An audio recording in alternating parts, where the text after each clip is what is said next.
Demokratie ist uns wichtig genug. Genau. Ja. Das ist ein kostbares Gut, für das muss man viel tun.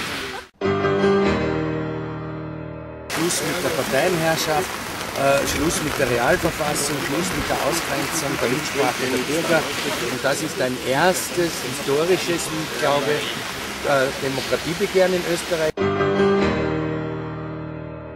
Die Bürger von sich aus aufgerufen sind, an diesem System etwas zu ändern. Aber ein Anliegen haben, dass die Demokratie in diesem Land nicht weiter herunterkommt. In Zeiten, in denen autoritäre Denkmuster wieder zunehmen, im Sog eines Rechtspopulismus, der also auch weitere Teile Europas erfasst zu haben scheint.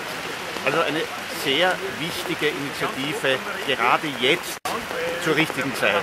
Demokratie jetzt. Deswegen haben wir das Demokratiebegehren gestartet mit neuen Forderungen.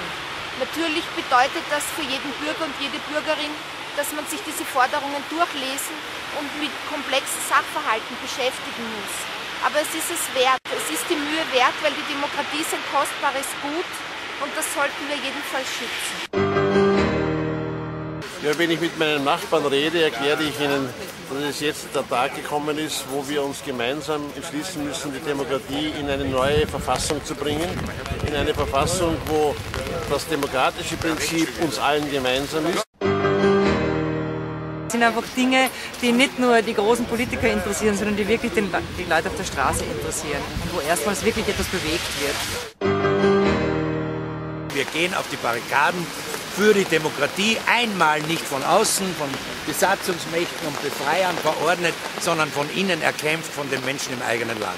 Dazu wollen wir sie anstiften, dazu wollen wir einen Funken schlagen und ich hoffe, die Menschen folgen uns auf die Barrikaden.